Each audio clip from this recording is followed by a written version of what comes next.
Viva Voz, com Vera Magalhães.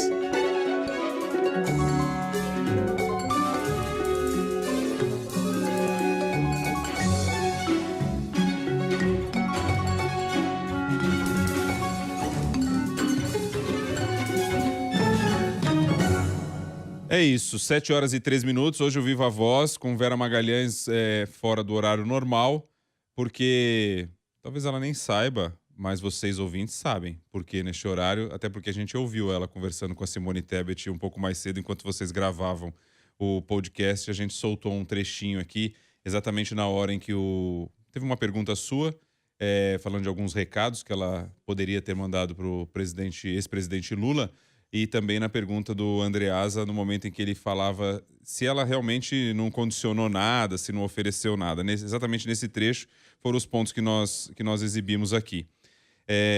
E por isso, exatamente, está ocorrendo o Viva Voz agora. Boa noite para você, Vera. Vera que está aqui no estúdio hoje, que honra. Boa noite, Bocardi. Boa noite, Carol. Hoje, jornada dupla aqui na CBN. A gente gravou o podcast um dia mais cedo, justamente porque eu já estava negociando com a senadora Simone Tebet e calhou dela fazer esse anúncio hoje do apoio ao Lula. Então, já seria nosso tema principal do Viva Voz. E ela ficou de detalhar as razões nessa conversa com a gente. Então, recomendo a todo mundo que fique ali de olho no seu tocador de podcast favorito, porque deverá entrar a íntegra dessa quase uma hora de conversa minha e do Andreasa com a senadora, que foi bastante esclarecedora. É isso, Bocardi. Era muito aguardado na campanha do Lula o apoio da senadora Simone Tebet, pelo fato de que ontem o Bolsonaro enfileirou apoios importantes, 3 governadores do Sudeste. Então, hoje o Lula buscou fazer um contraponto. Ele tinha conseguido ontem o apoio do Ciro e do PDT, mas sem imagens, né? Hoje a senadora Simone Tebet apresentou um manifesto com as razões da sua decisão e ela principalmente disse que a razão que a levava a apoiar o Lula, embora não negue as críticas que fez e nem volte atrás dessas críticas, é o que ela chama de ameaças de retrocessos na democracia e também a questão da fome, da miséria e da urgência de ter políticas para isso. Então, ela detalhou muito com a gente isso. E as 5 condições, aqui não são exatamente condições, ela disse que o apoio dela ele já tem, mas para ela se engajar na campanha, ela pediu que ele acolha 5 itens ali, 5 demandas que ela apresentou, que são elas também bastante genéricas. Mas ela também falou da necessidade do Lula ampliar esse palanque, não ser um palanque só petista. Ela que teve um almoço hoje com ele, com a Marta Suplicy, com o Geraldo Alckmin, e falou da necessidade dele detalhar mais o que ele pretende fazer num futuro governo, porque ela acha que o que faltou para ele vencer no primeiro turno é uma certa descrença das pessoas no que ele pretende fazer, um certo pé atrás pelo fato justamente dele não ter se comprometido com propostas. Então, ela vai esperar ele se manifestar sobre as demandas que ela apresentou e aí sim deverá haver a foto. Então, acredito que amanhã talvez haja essa foto do Lula e da Tebet. Hoje ele se reuniu também com outros governadores já eleitos, principalmente do Norte e Nordeste, tentando se contrapor ao apoio do Sudeste de ontem. Então, um dia em que a campanha do Lula sai mais aliviada e achando que saiu robustecida, conseguiu ali mostrar uma capacidade também de arregimentar apoios que o Bolsonaro ontem tinha demonstrado. Só sobre isso, complementando, enquanto você gravava o podcast, o ex-presidente Lula estava falando, estava ao lado de Carlos Lupe do PDT, nesse apoio aí, que era a foto, não teve com o Ciro, com ele, mas ele disse lá que falou do manifesto da Simone Tebet e chamou alguma coisa do tipo assim, como coerente, que faz sentido, as críticas e tal, e que não vai nessa altura do campeonato com esse apoio tão importante fazer qualquer rebate, né? A não ser que ela fosse muito detalhada, Carol e Bocardi. Por exemplo, se ela falasse, eu exijo que ele mantenha o teto de gastos. Aí eu acho que criaria uma saia justa, porque o Lula tem dito que vai revogar. Mas ela, que prometia manter, na conversa com a gente já falou, tem que ter alguma âncora fiscal. Então já deixou mais genérico de propósito para não haver um conflito em relação a isso. E hoje, outro apoio importante que o Lula obteve também foi o do ex-presidente Fernando Henrique Cardoso, que soltou uma nota, também dizendo que o fazem porque o Lula tem compromisso democrático que ele não vê no presidente Jair Bolsonaro, e soltou várias fotos históricas dele e do Lula juntos para mostrar que já houve outros momentos em que eles, apesar de terem sido adversários ao longo da maior parte da vida de ambos, em que eles estiveram juntos. Então, foi um dia de apoios importantes para o ex-presidente Lula e que se contrapõe àqueles também importantes que o Bolsonaro conseguiu ontem com os governadores do Sudeste, prefeito da capital aqui de São Paulo, Ricardo Nunes, etc., né? Ô Vera, antes da gente falar dos apoios do Bolsonaro, a Tebet deu, assim, na entrevista, algum sinal de como é que vai ser efetivamente a participação dela, porque ela disse que estaria nos palanques regionais, onde o MDB tivesse candidato, a vice, ou, enfim, tivesse alguma articulação. Mas não disse exatamente se estaria no palanque junto com o Lula, né? Ela disse que não teria problema nos lugares onde o PT também tivesse interesse, mas não falou com todas as letras se subiria no palanque com o Lula. Ela falou alguma coisa nesse sentido? Falou, disse que está disposta. O Andresa perguntou, a senhora vai amassar barro na rua? Ela falou, estou disposta a ir para a rua.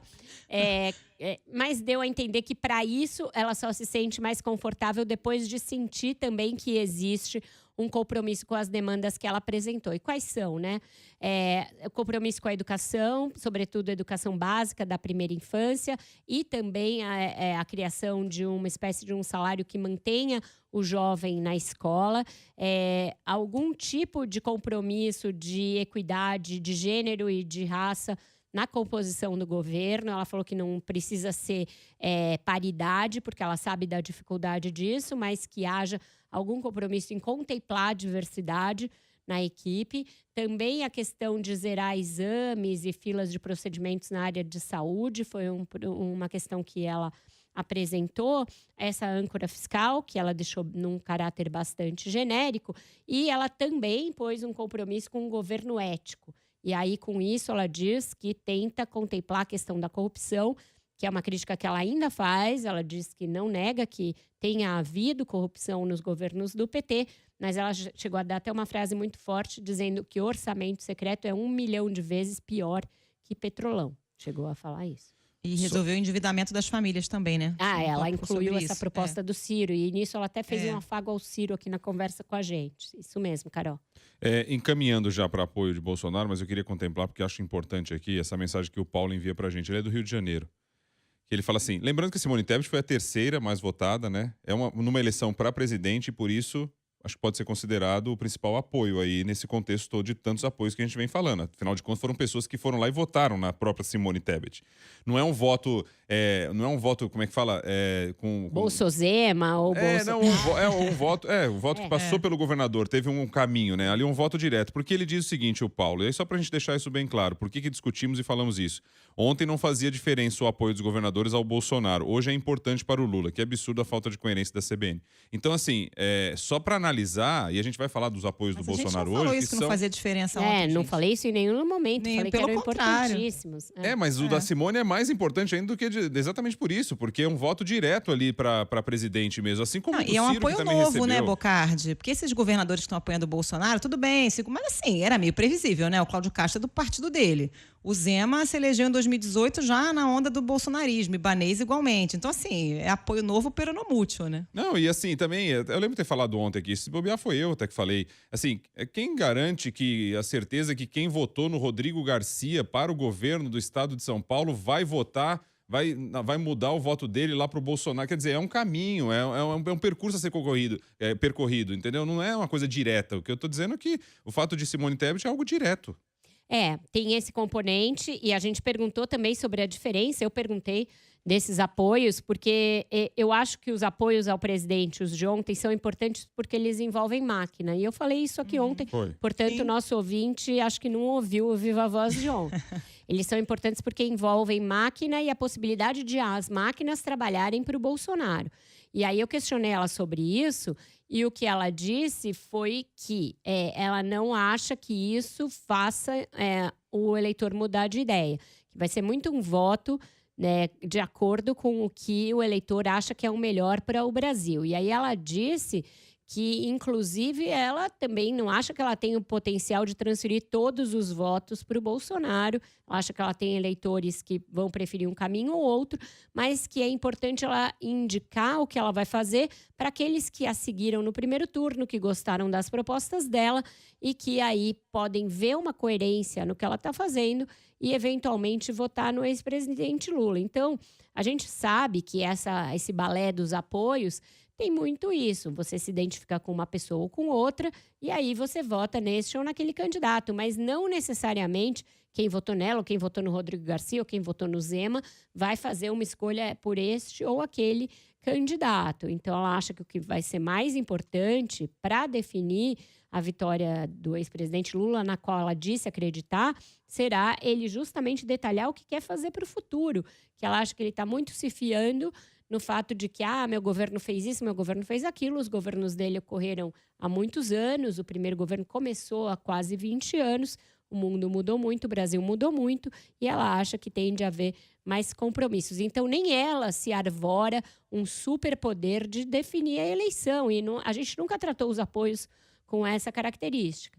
Mas é isso, o Bocardi tem razão. Ela acabou de passar por uma votação, ela tem um voto que foi dela e que pode ir para algum lugar, enquanto os candidatos a governo, os governadores eleitos, muitos dos que votaram neles já votaram em algum candidato a presidente. Então, talvez o poder de transferência realmente não seja tão grande. Só para fechar, teve o Helder Barbalho, governador reeleito do Pará, apoiando o Lula também, né? Exato, e no lado do Bolsonaro, Ratinho Júnior, né? Outros aí governadores. Caiado, Ibanez. Esses sim, já bastante ligados a ele, desde o primeiro governo, desde o primeiro mandato. O Caiado é um dos primeiros a terem lançado o Bolsonaro quando ele ainda era deputado, juntamente com o Onyx Lorenzoni. Eles tiveram alguns estranhamentos na época da pandemia, porque o Caiado é médico, não concordou com a maneira como o presidente conduzia a gestão da pandemia, inclusive contestando o poder dos estados de determinar medidas sanitárias,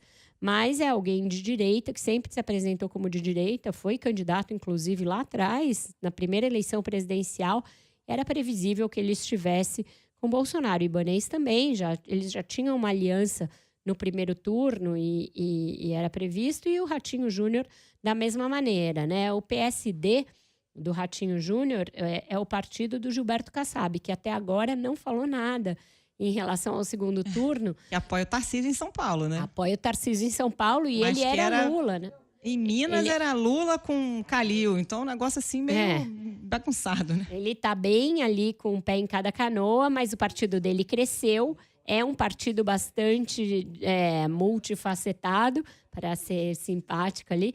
E ele não falou nada sobre a eleição presidencial até agora. E ainda tem o Rodrigo Pacheco na presidência do Senado, que vai ser acossado, né? A Damares já falou que quer disputar a presidência do Senado. E esse tá na encolha total, bem mineiro. Mineiro, né? Não falou em quem O aliado votou. dele perdeu para o Senado, o aliado dele perdeu para o governo, então não foi exatamente uma eleição boa para o Rodrigo Pacheco. Eu conversei com um político mineiro ontem, ele falou, olha, o Rodrigo Pacheco deveria lembrar que ele foi eleito contra a Dilma. Ele disputava com a Dilma, então os votos dele são um voto anti-PT. E que aí isso deveria ditar o fato dele não manifestar nenhum apoio ao Lula. Mas eu acho que com a posição institucional dele, ele também não se sente confortável em manifestar apoio ao Bolsonaro. Então, até aqui, Rodrigo Pacheco segue ali bem em cima do muro. Não desceu para um lado nem para cá. O resumo da ópera, eu fico lendo as mensagens das pessoas aqui, é que esses apoios aí fez uma bagunça danada na cabeça já bagunçada do eleitor, viu? Porque os caras votaram em um, daí depois não concordam com o apoio do outro, porque é tanto pensamento diferente que as pessoas já não sabem nem mais o que fazer aqui nas mensagens e tal.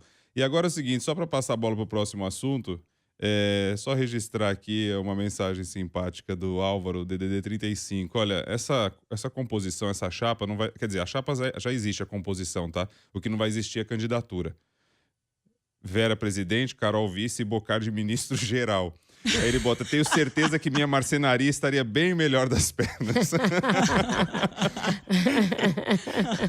Valeu, meu. Obrigado. Obrigada, força na sua marcenaria. Mas nos deseja uma parceria, tipo, de alguma coisa mais branda. Não Serei uma vice decorativa, tá, Vera?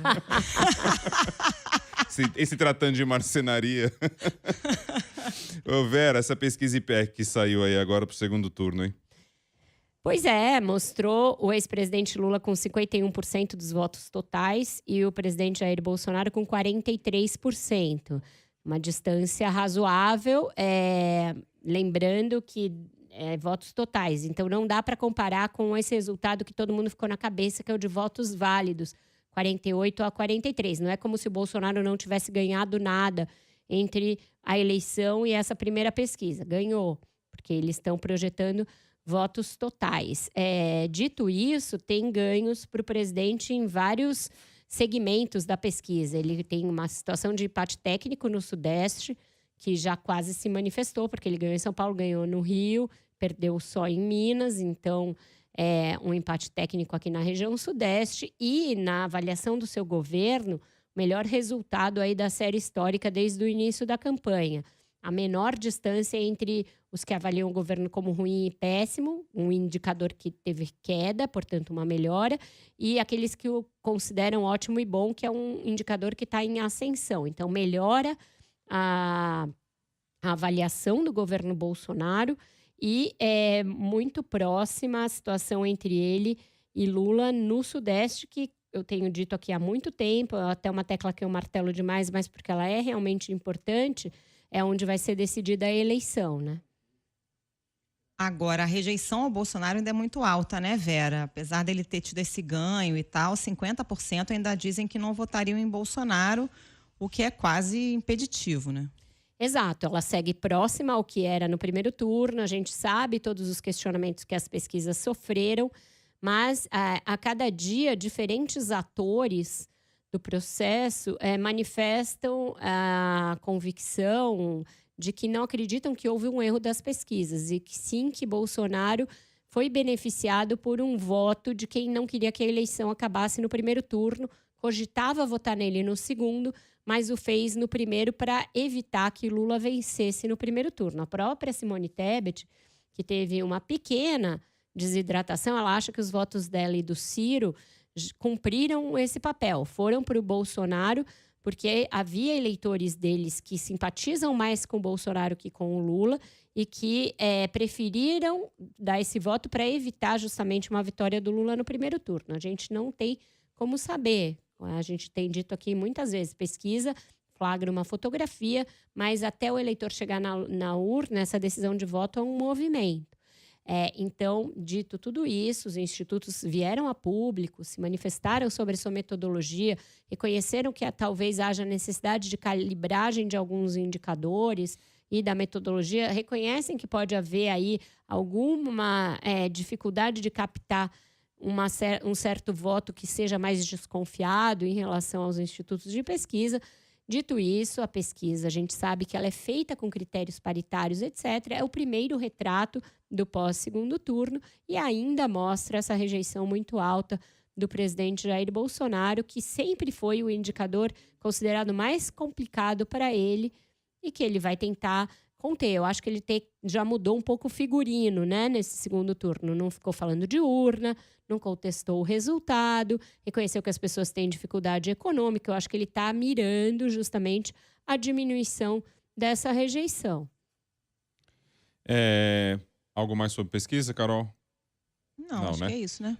Vamos a Brasília rapidinho. O Cristiano Norberto traz uma informação importante também, tem a ver com a questão econômica do país e assunto para a gente conversar aqui no Viva Voz também. Diga, Cristiano Norberto. Boa noite. Boa noite, Bocardi. Boa noite, Vera, e a Carol também. O governo federal fez um novo bloqueio no orçamento deste ano. As emendas de relator do chamado orçamento secreto tiveram um corte de 6,8 bilhões de reais. Já o Ministério da Educação perdeu 1,3 bilhão de reais. O decreto foi publicado na noite da última sexta-feira, às vésperas do primeiro turno. A tesourada na educação já chega a 2,3 bilhões desde o começo do ano. Após esse novo corte, as universidades universidades federais perderam mais 328 milhões de reais. Segundo a Andifes, se somando ao montante que já havia sido bloqueado ao longo de 2022, a redução chega a 763 milhões de reais. De acordo com a entidade, o novo decreto praticamente esgota as possibilidades de pagamentos a partir de agora.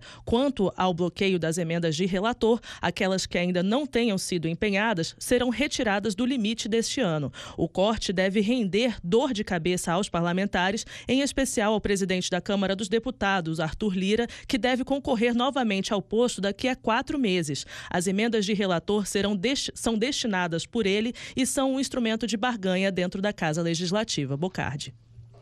Obrigado, Cristiano Noberto. Bom, só está aumentando, né, esse bloqueio. É a mesma coisa que você prometer o bolo inteiro e depois entregar só um pedacinho. Ô, Carol e Bocardi, o Paulo Guedes, que já não estava uma figura muito popular no comitê de campanha do presidente Jair Bolsonaro, agora deve estar ali com a orelha bem quente, porque a gente sabe que é necessário fazer esse bloqueio, porque você precisa cumprir ali uma execução orçamentária que cumpra o teto, que não quebre justamente o teto de gastos, que tenha ali algum equilíbrio fiscal, mas no meio de uma disputa encarniçada por um segundo turno, você cortar emenda de quem se espera que esteja lá na ponta fazendo campanha para o presidente, aí é que é pedir para ninguém se engajar mesmo. O Arthur Lira, vamos lembrar, é de um estado em que não teve essa avalanche bolsonarista que teve no resto do país. Lá no estado dele, o Bolsonaro perdeu para o governo, perdeu para o Senado. Então, ele já não estava muito à vontade para fazer campanha para o Bolsonaro. Ele está em plena campanha para se manter na presidência da Câmara, está em campanha para se reeleger presidente da Câmara e esse é o combustível dele, a gente sabe bem.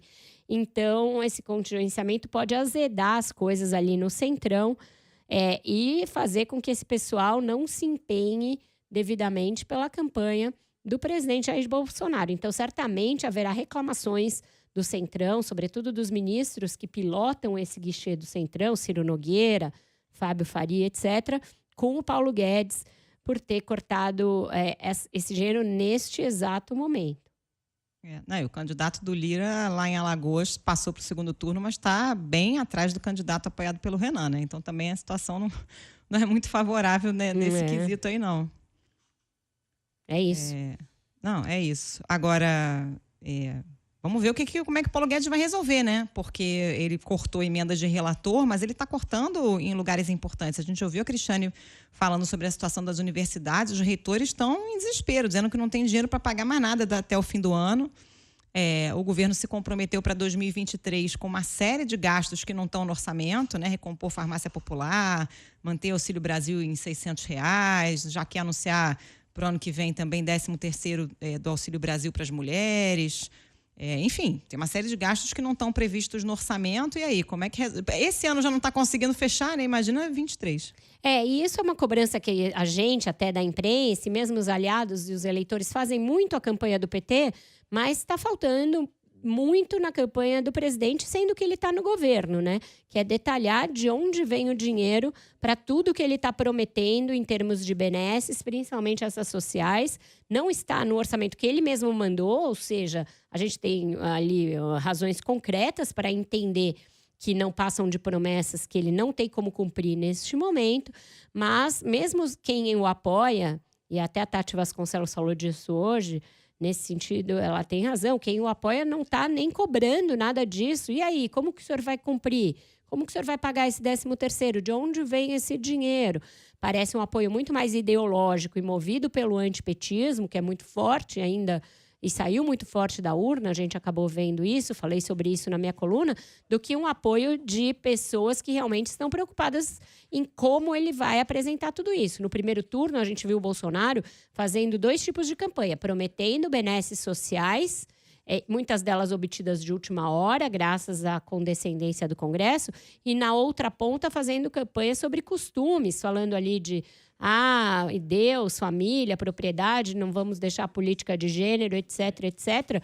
Coisas que não requerem detalhamento. Então, nessa questão de política econômica e política fiscal, o presidente nunca chegou a dizer como ele pretende cumprir as promessas que ele fez.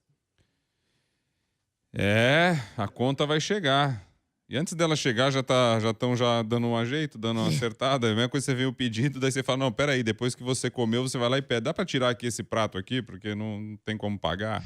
Dá pra lavar uma loucinha aí no restaurante antes de partir? Um negócio meio estranho, né, Vera? Meio estranho, Boca. A Vera não teve nem tempo de escolher a música. E se você não gostar, a responsabilidade é minha de hoje. Mas prestigiar a Ivete Sangalo e pedir pra botar no refrão de O Doce.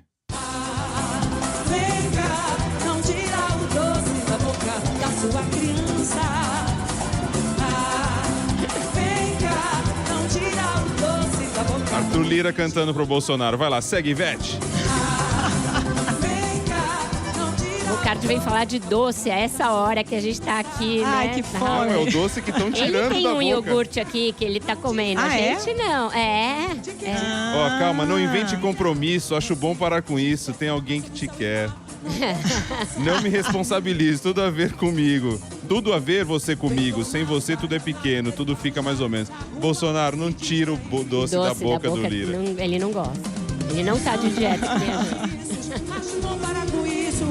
Vamos parar com isso, minha gente. Viva a voz, Vera Magalhães. Obrigado, E amanhã Vera. em horário certo e já 2+1 nas plataformas. Ela colocou novo Beijo, horário Vera. nas redes dela, mas não se iluda, tá? Amanhã volta, é só hoje. Amanhã Amanhã horário normal. amanhã O pessoal horário que fica no normal, 6 carro horas. esperando a Vera hoje ficou mais tempo esperando. Não, hoje teve, gente. Eu falei mais cedo A no começo do gasolina tá programa. mais você nem barata, dá ouviu. pra rodar mais um pouco. O pessoal Tchau. fica em casa, desliga o carro em casa e não consegue sair do carro. Hoje eu vi um relato desse pessoalmente, depois alguém escreveu.